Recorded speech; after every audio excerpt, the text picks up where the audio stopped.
There's just one person that has been requesting this on and on every time we do a Geography Now, and we're finally getting to it. Turkey. What? Not the meat. Yeah, the country. The animal, I should say. Whatever, man. We've already pissed off our vegetarian and vegan friends, but whatever. We're getting to it now. And what was you saying about turkey before? It's the only. I feel like now this I'm most likely putting my foot in my mouth early, and that's why I love learning about this stuff. I feel the only Islamic state in NATO. That's what I hope this video tackles, because I feel like I've heard that and I'm probably wrong, but if I'm right, I'm just gonna fist pump. There you go. I mean, Turkey is one of the later down the alphabet, and this is the longer video, so hopefully it'll be one where it goes into detail like that, as is the case with the later Geography Nows. So anyway, you ready? Yeah, let's do it, man. 3, 2, 1. Hey, Geography Peeps, Barb's here. You can get your Geography Now merch at geographynow.com. So for this episode, you're going to notice that there's going to be some continuity errors. For example, I'm clean shaven here. In the episode, I'm not. That's because for this episode, I had to film out of sequence over the course of 2 weeks in 5 different countries. However, long story short, these days, I'm trying to kind of travel to the last countries of our alphabet. And you know, I found a really good cheap flight ticket to Turkey. So long story short, it kind of ended up going like this. Hey, Mom. What? Want to go to Turkey? What?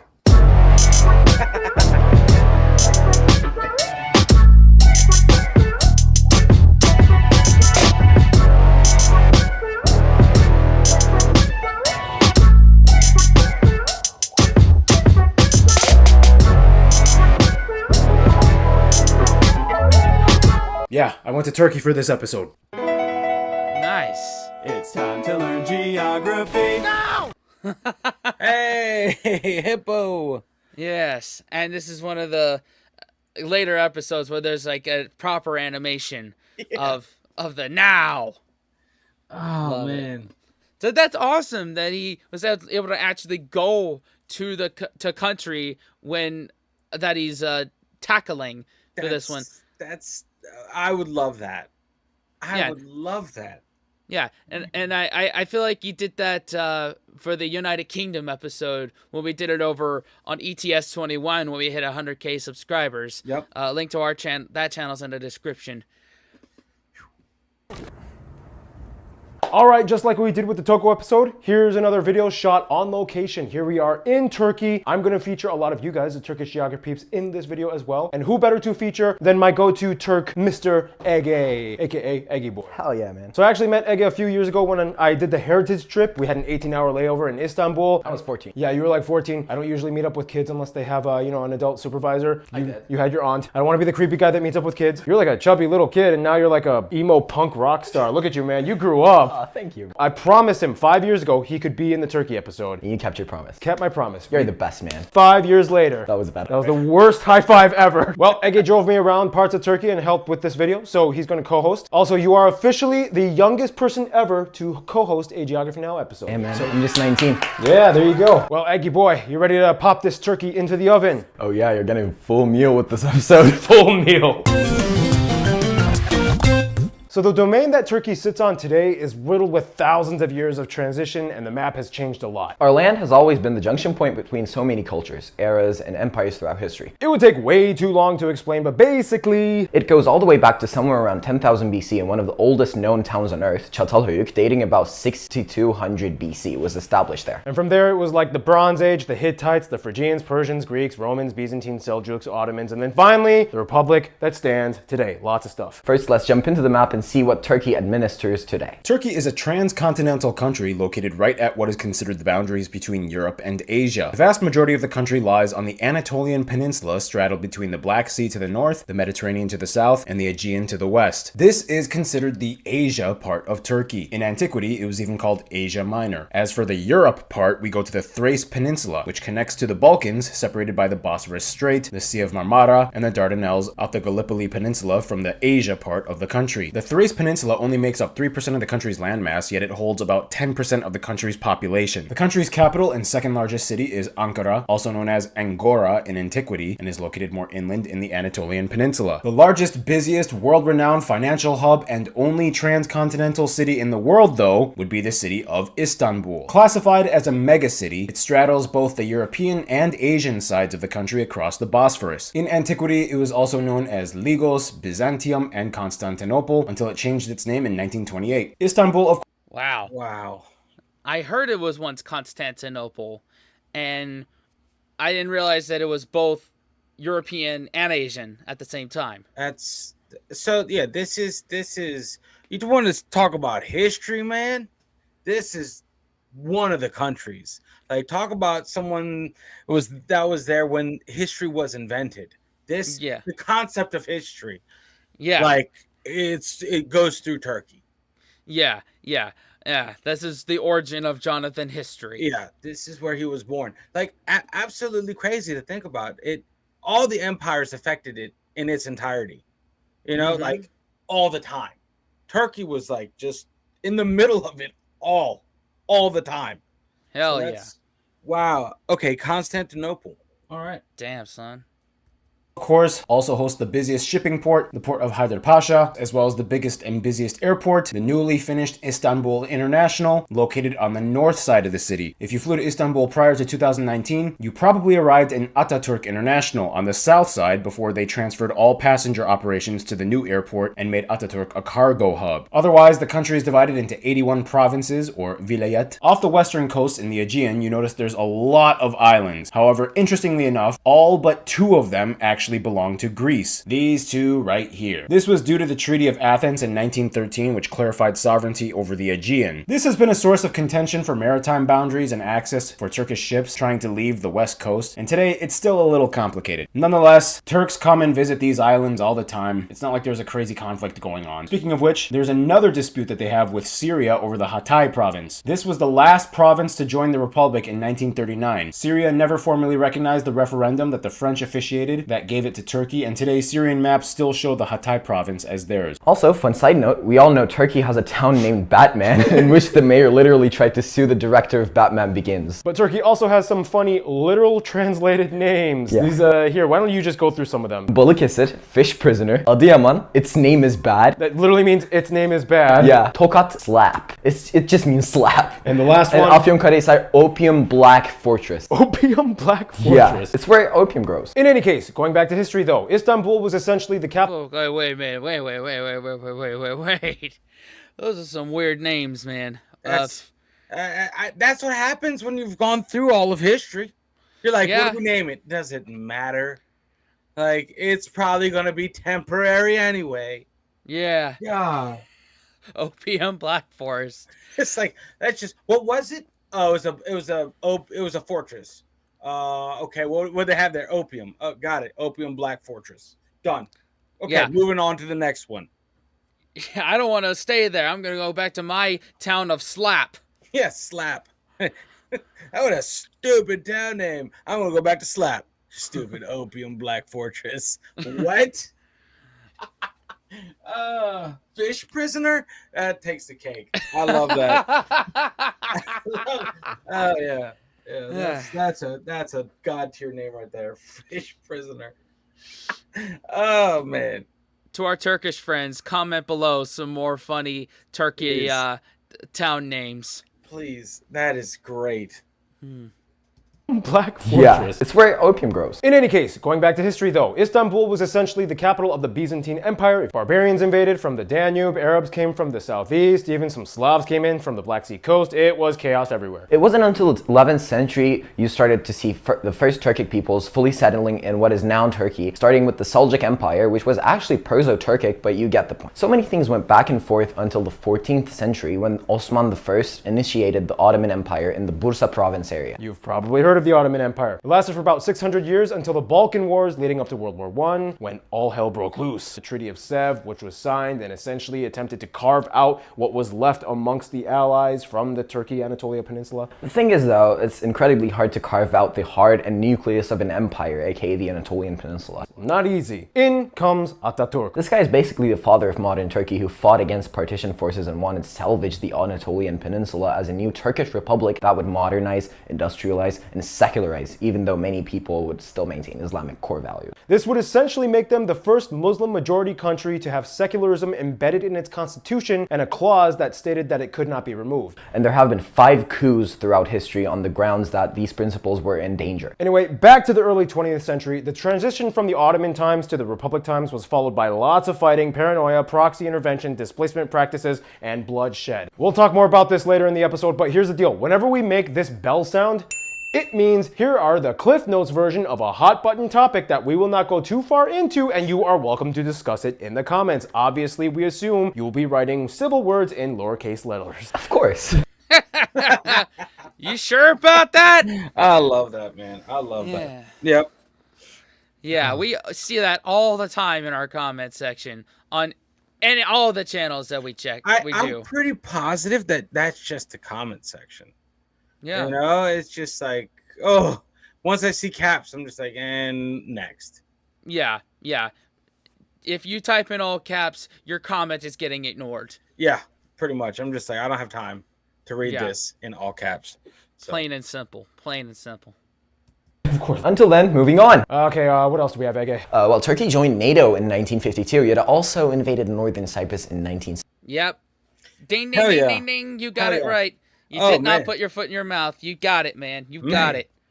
You deserve a cookie. Jeez. We have Ege. Well, Turkey joined NATO in 1952, yet it also invaded northern Cyprus in 1974 in retaliation to Greece's coup. Also, the southeastern part of the country where the majority Kurdish population lives is where the PKK... Jeez, it hasn't even been 10 seconds and already, like... Let's just move on. Yeah, in addition, Turkey has been one of the longest in limbo candidates for joining the EU. Anyway, it kind of went like this. Okay, Turkey, you've been a member of the Council of Europe. You're an associate of the ECC. And you have a customs union with us. Good, good, good. But there are 35 chapters of criteria of EU ascension. And how many have you completed? 16. Hey, I took in a lot of refugees. Doesn't that make me look a little bit better? I mean, I'm holding one right now. Yeah, but there's other stuff that, yeah. We're suspending all negotiations until you figure it out. Yeah, screw it. Here's another.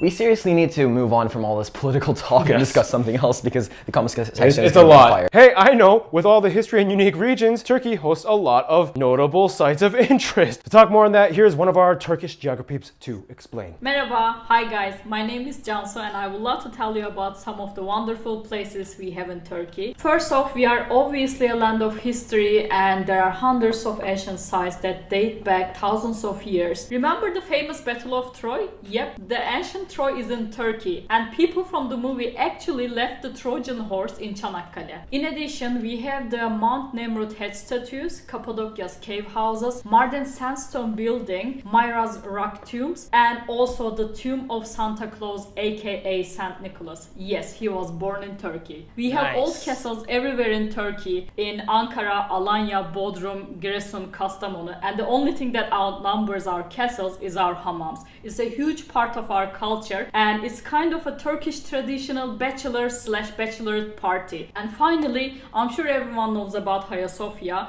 our most famous site in Istanbul, and it is very close to Blue Mosque, which is another stunning piece of architecture. And last but not least, let's not forget the Grand Bazaar with 61 streets and 4,000 shops. Teşekkürler. Umarım Türkiye'ye gitme fırsatınız olduğunda buraları görebilirsiniz. Wow. Santa Claus is from Turkey. Yeah. Wow. Yeah.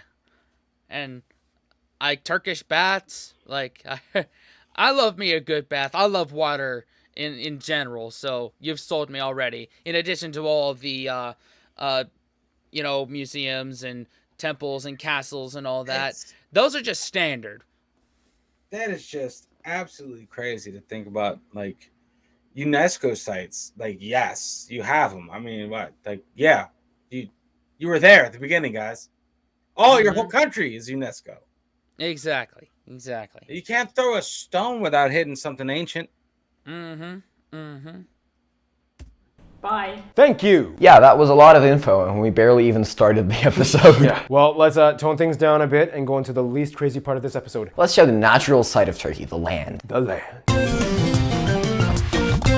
So Turkey's land will always find a way to shock you. 1 minute you're in a hazelnut forest, and the next you're in a rock forest. It's a lot. So much extreme terrain. Let's explain in the motion graphic. First of all, Turkey lies right at the convergence of the African, Eurasian, and Arabian plates, converging at the North and East Anatolian fault lines. This essentially creates their own mini plate known as the Anatolian plate, which is technically being pushed counterclockwise as the Arabian plate pushes up and the African plate subducts under the Cyprus arc. This means Turkey is subject to occasional earthquakes and has geothermal activity, although the majority of their volcanoes are dormant or extinct in activity. All these fault lines are what contribute to 80% or so of the country being mountainous, with three main ranges: the Pontic Mountains in the north, the Taurus Mountains in the south. In between both of these you find the Anatolian Plateau, and finally to the far east you find the Aras Mountains. This is the highest region of Turkey, with the highest peak, Mount Ogredog, or more commonly known as Ararat, which is actually a dormant compound volcano. From these mountains the mighty rivers of Turkey flow, the longest one completely in Turkey being the Kızılırmak, or Red River, which empties into the Black Sea. It's also important to note that the source of the famous Euphrates and Tigris rivers are in Turkey as well. They flow down from the mountains and feed millions to the Middle East below. Also in this eastern area you can find the largest lake of the country, Lake Van, in the eastern Armenian highlands as well. Basically, each of the regions has their own unique distinct terrain and microclimate. The North Black Sea coast is the most lush with forests and receives the most rainfall. The Thracian Peninsula and Marmara regions are the flattest part of the country. The Aegean and southern coasts have a Mediterranean climate. The central Anatolian Plateau is like the grain harvest belt of Turkey. The southeastern parts closer to Syria and Iraq are more dry and arid. And of course in the far east you find the tallest mountains and the coldest weather, specifically the town of Erzurum, which takes the title of the coldest place in Turkey. Also, a side note, remember Armenians are super sensitive with Aradı or Mount Ararat. It's like sacred to them and it's on like their coat of arms, and they name out all of their commercial products after it. Don't you live by a bunch of Armenians in Los Angeles? Yes, I do. How do you feel about uploading this video after you get back? Don't worry, it's LA Armenians. They're cool with me. Plus, they're like too busy with real estate and like rooftop raves. So anyway, There are so many... Oh man, we haven't looked at the Armenian episode yet, but I guess it'll go into more depth as to what they're talking about here, even though it's in the A's and it's not as long, but there's got to be some information about that. It has to. I know quite a few Armenian people. So, yeah. So that would be interesting to check out. But yeah, Ararat, like the Mount Ararat, like biblical Ararat, like that's what we're talking about, Ararat. That's what I'm saying. Like, geez. Like, I would love to go there just to be in the presence of the history. Yeah. I was just gonna say something about all the diverse, geography there, but this little thing about Armenia came up, and I was like, all right, that's a little more, juicy. Yeah. Okay. Oh man. So many other unique natural sites Turkey has locked away in their domain. Dude, Cappadocia is like a different planet. So many weird eroded formations. Now this is usually the part where Noah comes in, but obviously he's not in Turkey, so we're just gonna take over his segment. Love you, Noah. Sorry, but we'll do your segment. So economically, Turkey is definitely a regional powerhouse, classified as an emerging economy by the World Bank. They were co-founders of the OECD and are part of the G20. They are an upper middle income nation per capita. But anyway, by GDP standards. In fact, by market cap value, Enka, a construction firm, and Erdemir, a steel producer, usually rank in the top 5 largest companies in Turkey. Not far behind is Turkish Airlines, which has more international destinations than any other airline in the world at about 130. Yeah, this has made Istanbul the second busiest airport in the world in terms of international passenger traffic. Every year they get closer and closer to dethroning Dubai. Yeah, no, I'm fine. Yeah, no, I'm still the best ever that's ever existed. Shut up! In any case, Turkey is also a medical hotspot, specifically in the plastic and reconstructive surgery department. When walking around Istanbul, don't be shocked if you find a lot of men with bandages around their heads. Oh, yeah. Turkey is the hair transplant capital of the world. And here's Art to explain a little bit more because he knows something. Hey guys, so as you know, me and my family spend a lot of time in Turkey. So we had an idea and we did a thing. We created a 5-star VIP medical tourism service called Beauty Mill, where we provide hair transplants in over 7 70 other cosmetic procedures with our doctors in Turkey. Yeah, it's a really cool experience. I was actually one of those guys. I actually had hair transplants. A lot of guys are weird to talk about it, but I actually did get it done. I was very happy with it. Check it out. Link in description. Cool, man. Wow. Let's Hold have on. to do it. Yeah. I've openly talked about how much I love my hair and it being the way it is. So let me just do this for a second here. Let his hair down. Yes, exactly. I don't know how it's gonna look with the headphones on, but this is I take a lot of pride in this, so it's good to know that there is a link to if I want to do some international traveling and also fix a little problem, should it come up in the next 10, 15, 20 years. There you go. There's a link down there. So thank you for that. Yeah. Hell yeah, man. Weird to talk about it, but I actually did get it done. I was very happy with it. Check it out. Link in description. Aw, Art being so transparent. We love it. Shut up. Yeah, we only Art. promote businesses on these country episodes if the business is affiliated with the country or if it is from a small business from a subscriber so that you can support them. Anyway, thank you, Art. Turkey is also a world-renowned mineral and agriculture powerhouse. Today, they are the leaders in producing things like boron, pumice, feldspar, I don't even know what feldspar is, apricots, cherries, figs, and the national pride crop, hazelnuts. Yeah, they say we're gonna eat boron sandwiches. Nice product placement. Some of this agricultural production, though, has led to the overusage of underwater aquifer sources, which have led to massive sinkholes speckled throughout the interior of the country. The Konya province alone has over 300 of them, ranging in just a few meters wide to nearly 200. Yeah, they're really cool on the way to Alanya. And another thing you can find in the environment are animals. And Gary Harlow obviously is not with us in Turkey, so... So, Caleb has a baby and he has baby's duties to do today. So, Gabs, you're filling in. Let's just get it over with. No, turkeys do not come from Turkey. The American turkey got its name from Turkey because the European settlers thought it looked like a guinea fowl from Turkey. So they called it a turkey fowl, later shortened it to just turkey. And that's Wait a minute. Whoa. Excuse me. Did that man just say guinea fowl? Guinea fowl. My God. It's not a pig. But my God. Do they guinea the same? I don't know. Dude. Guinea fowls and guinea pigs. I don't know, man. Oh my God. My new single dropping soon. Hold on. Let me get a pen. I'm going to forget about that. You want to write this shit down. Guinea fowl. Turkish guinea fowl. That's what the settlers called it. Wow, man. I'm there for it. Turkish guinea fowl. Didn't That's know. Didn't know. Now I know. Now no Yep. one else, and no one else will forget. Hell yeah.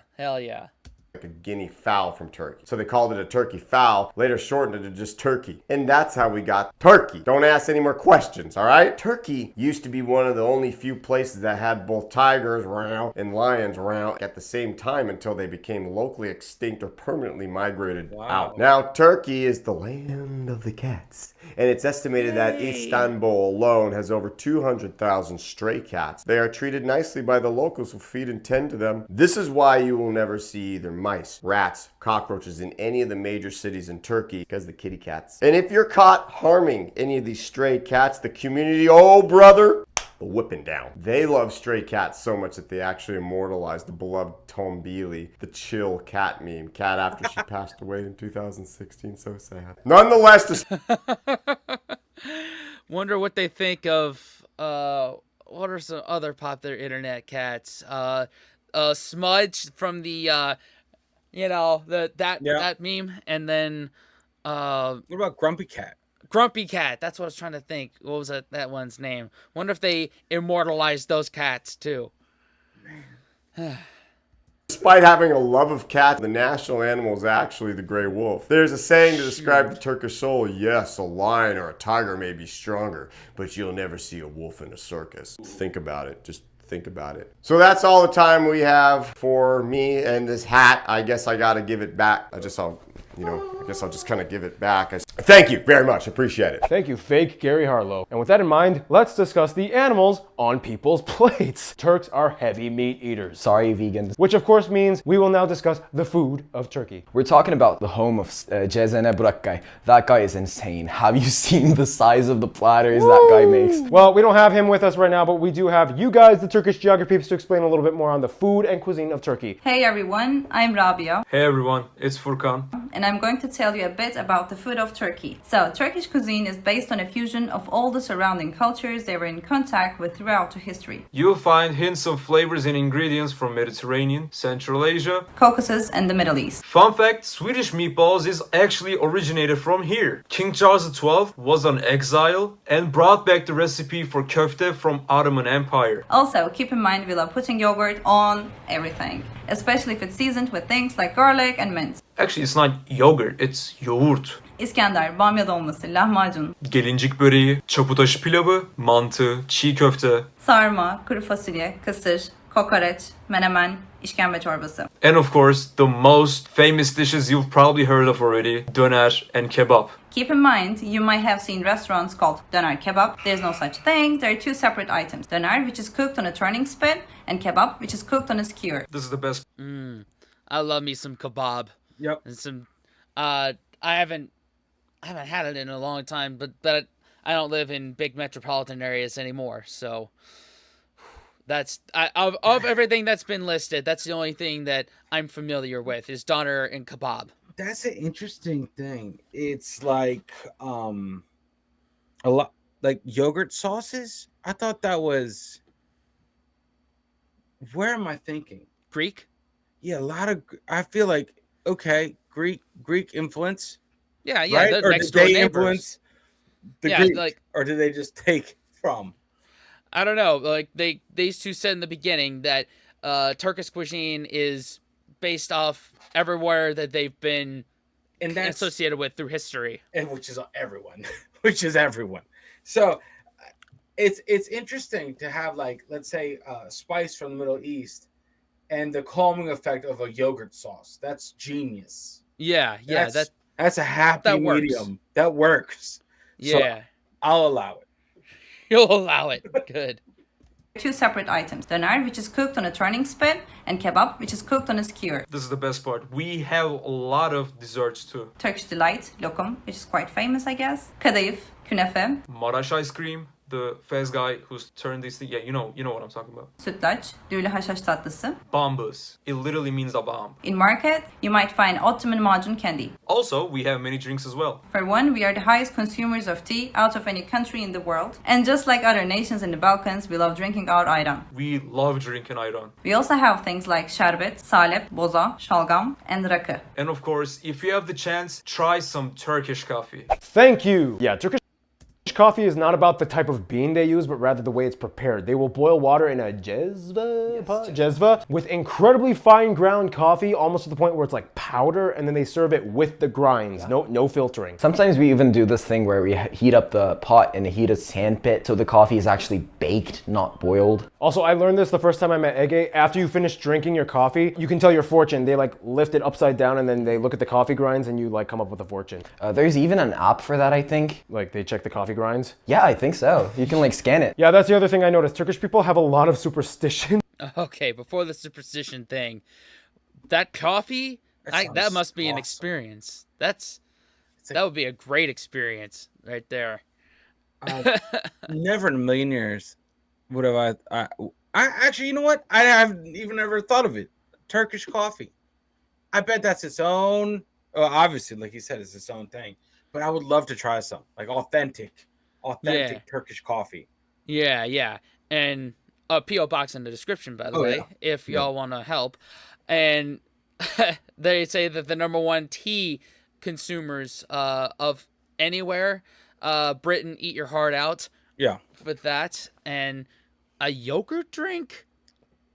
What Like, is up with that? Is that influenced by like India? I know India has a lot of would have yogurt drinks possibly. Yeah. Interesting. Cool. Yeah.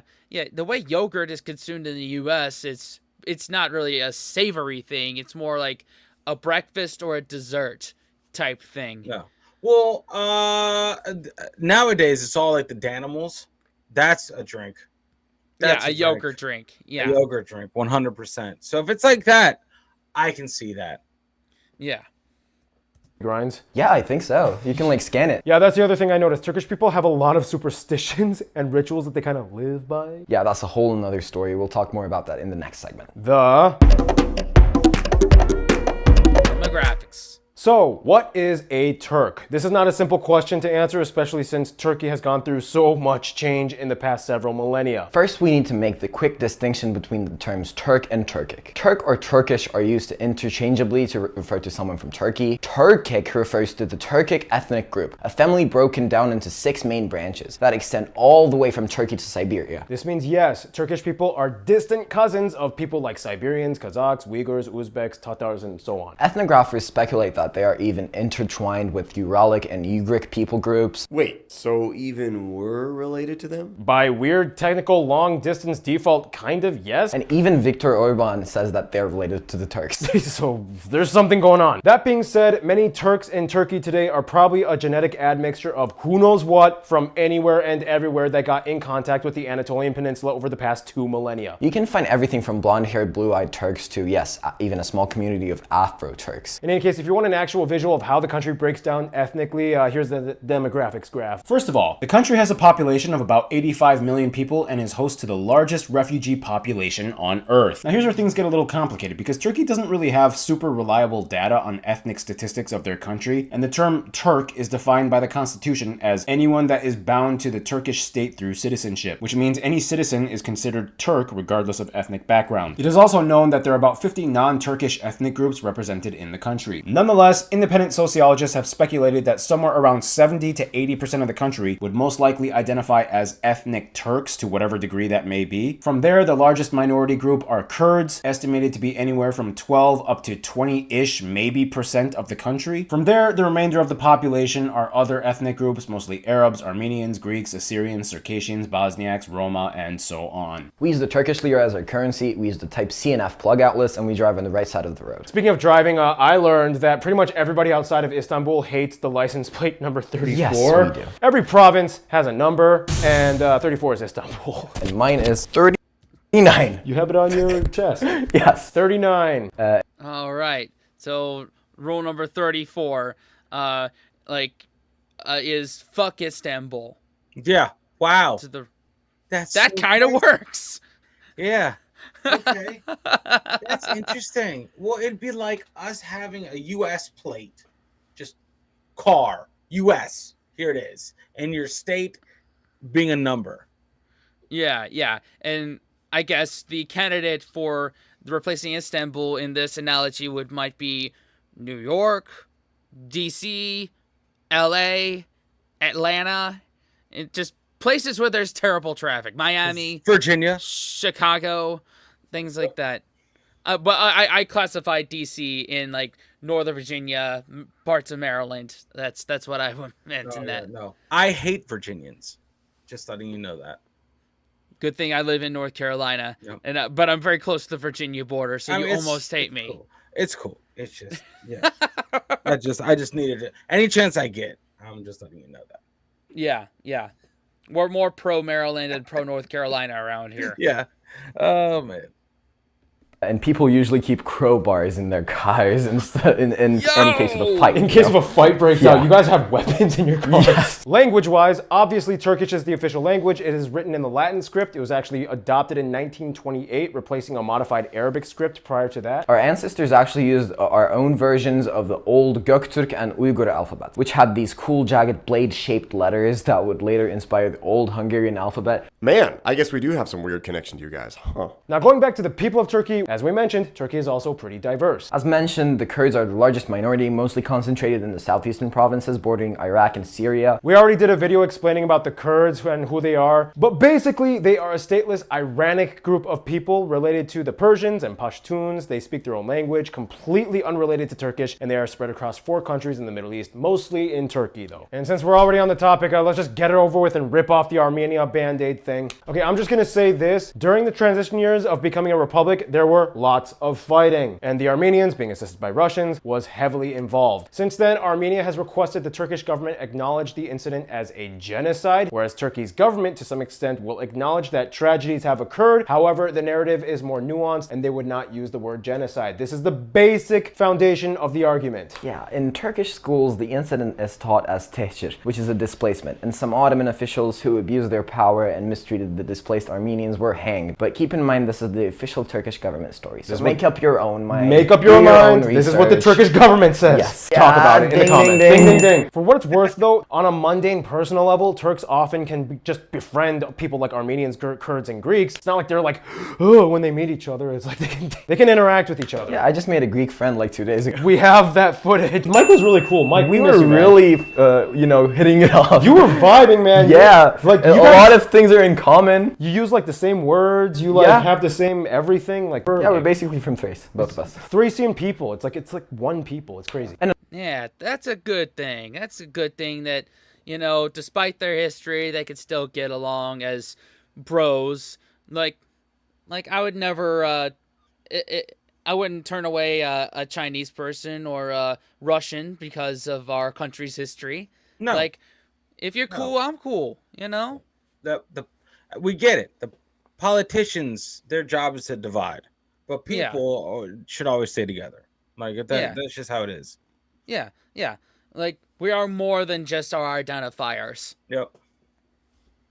Another thing, being close to conflict zones, Turkey has become the largest refugee host in the world with about 4 million, including nearly 65% of the entire world's registered Syrian refugees. supposedly the number is up for debate because a lot of people also just cross over and they don't register. So It's 100% higher than that. well, with that, let's talk about another part of Turkey's identity, religion. Although secular by constitution, according to the government's old registration system, about 98% of the country claims to be Muslim to whatever degree of actual devotion. The majority at about 75% being Sunni, affiliated with the Hanafi school of jurisprudence. Well, in the past, people were supposed to have a registration for their religion, and if they had just one Muslim parent, they would be automatically registered as Muslim. The data is probably a little bit skewed. For what it's worth, historically, before Ottoman times, the lands Turkey died in used to be very Christian. Like literally half of all the cities in the New Testament of the Bible that the Apostle Paul visited refer to current renamed cities of Turkey, like Ephesus, Tarsus, Lycia. Even the ecumenical patriarch of the Eastern Orthodox Church is located in Istanbul. It's in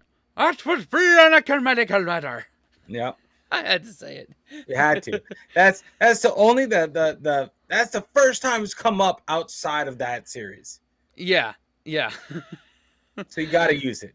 Yeah, and I know me using it would probably drive some of y'all to drink. So I apologize in advance for being an arse about it. If you know, you know. Interesting though, because despite the Islamic undertones, Turkey and often their Turkic cousins can be very superstitious and fall into practices like fortune telling and astrology. It's even. huge out here. Yeah. So like technically it's considered haram, but like you guys still do it.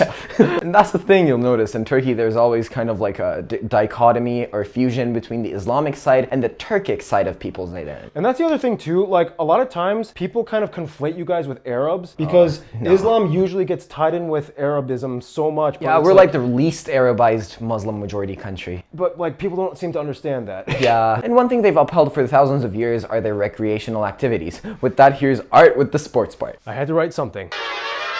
All right, guys, Turkey and sports. But first, guess what? Tarçın's name is actually Turkish, and it means cinnamon. That's all we need you for, buddy. So, he didn't die, don't worry.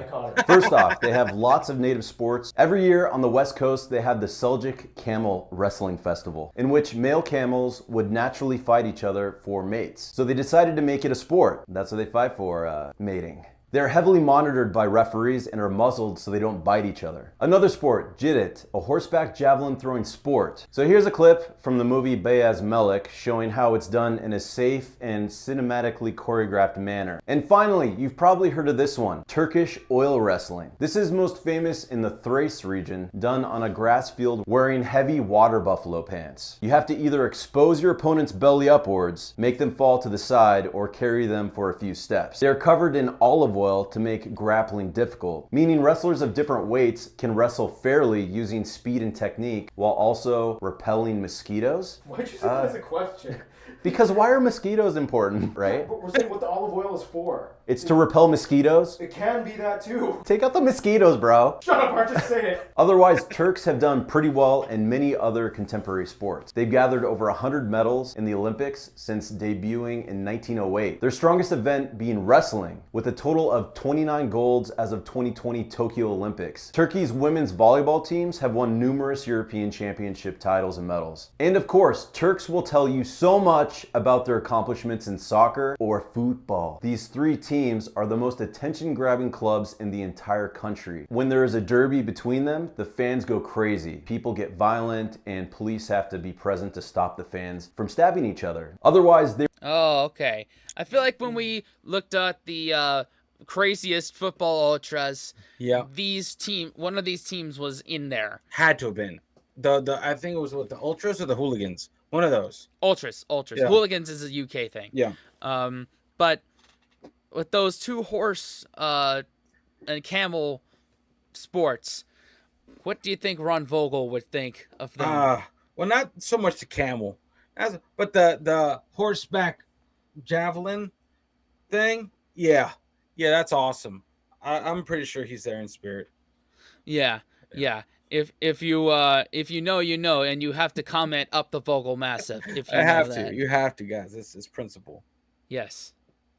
get violent and police have to be present to stop the fans from stabbing each other. Otherwise, they were super pumped when they reached third place in the 2002 World Cup. And this guy, Hassan Sakur, holds the record for fastest goal in the World Cup. I mean, there's so much to discuss about Turkish football, but you know, I'm gonna let you guys hash it out in the comments. You guys can call each other little and you can verbally assault each other. All right, guys, that's all I got for you for the Turkey episode. If you guys are interested in getting some cosmetic work done, you can visit us at beautymill.travel in Turkey. Yeah. That was the lamest, like, most tame exit you've ever had, Art. Screw you, Paul. Oh, yeah, well... Oh, thank you, Art. Not to mention that he already talked about it earlier in the episode, but love it. When you have a moment, take your shot, all of them. Yeah. I guess I don't know if we'll have to re-upload that football chants video over here because it's European. Yeah, I don't know. We'll see. We'll have to see. But it's one of our most viewed videos over there, so I'm hesitant to do that. Yeah. Have people died at these soccer fights? I don't think many. Might have. Maybe. It's possible. Don't quote me on that. And that's another thing about your culture. And to talk a little bit more about that, here's Random Hannah. And I'm not even sure if she can do this segment, but let's find out. Hannah's busy.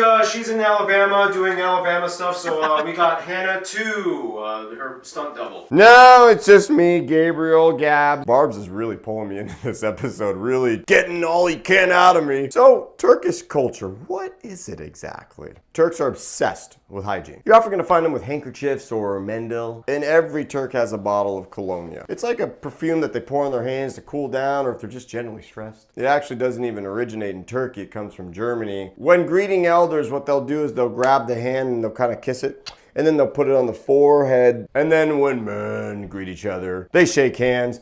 A boosh. A little concussion there and a little concussion there. Oh, they also do the side hug thing, more my style. Boom, to the left. Boom, to the right. There are a lot of superstitions in Turkey. The most famous one that everybody knows of is Nazar, the evil eye. The concept, it exists in other countries, but it is huge in Turkey. It's basically the idea of getting bad luck because someone else is jealous of you. This is why you're gonna see the Nazar porcelain glass amulet. It's everywhere in Turkey. Sometimes people will take it, they'll put it on things that people will get jealous of, or they'll even put it on people too. Anything. You know what? The rituals are just too crazy for me to explain. Here's some of the subscribers who could do a much better job than me. So, we Turks have a lot of quirks. Turks do this thing where they grab their earlobe, make a kiss sound and knock the wood. It is believed that itching of the right hand means getting unexpected money from somewhere. Cutting your nails at night are seen as things which would attract bad luck. Don't lend a sharp object to people. Either spit on it, or else you could be in a fight. Don't eat in a bathroom or bed, or you will get haunted. I was scared for this when I was a kid. You should enter the house and use household with your right foot. If someone is taking a long trip with their car, people generally pour water behind them. If you buy a new pair of shoes, you should let the first person who notices them step on them. Turks have this gesture they do when they get scared. They bite their thumb and push it up. Slippers cannot be upside down at all. When you drop bread on the floor, you have to kiss it and put it on your forehead 3 times. Don't have too much fun. Don't laugh too much, or something bad could happen. I especially like that one. Otherwise, Turkey has a world-renowned entertainment industry. That's a lot of superstition. I love that. That's a way to end it. Don't laugh and don't have too much fun, guys. Be careful out there. Within reason. Within reason. Wow. To our Turkish friends, please comment below. Do you believe in a lot of these superstitions? What superstitions did they miss here? And what happens if you have too much fun? Yeah, what happens if you have too much fun? Let's talk about the film industry now. Even people in Brazil love Turkish drama. Probably the most famous drama abroad being this one, which translates to, what is Fatma Gul's wrongdoing? What'd you do, Fatma Gul? I want to know. Also, Turkish movies are really popular as well. However, Turkish humor is so specific that it's almost impossible to translate the inside joke, like the cult classic movie Gora. And it's highly regarded as the most popular movie from Turkey. Now, it's basically about a Turkish scam artist fellow who gets abducted by some extraterrestrials. Now, the whole movie is just making fun of Hollywood from the Turkish perspective. Finally, Turkey's home to many festivals and celebrations. This rock festival actually got canceled this year. The district administration said it was too loud and too disturbing for the locals. But are those the real reasons? Oh, we're just never gonna know. And speaking of loud and disturbing, here's our favorite Florida man, Keith! Did you guys miss me? I hope everybody's doing well. Let's get to it. I'm Keith. We're supposed to talk about music. Well, this is an intense one because, you know, they have a lot of history. I mean, who doesn't know the Ottoman Empire and, you know, woo! You'll hear lots of elements similar to Greek, Arab, Romanian, and Armenian Turkish music.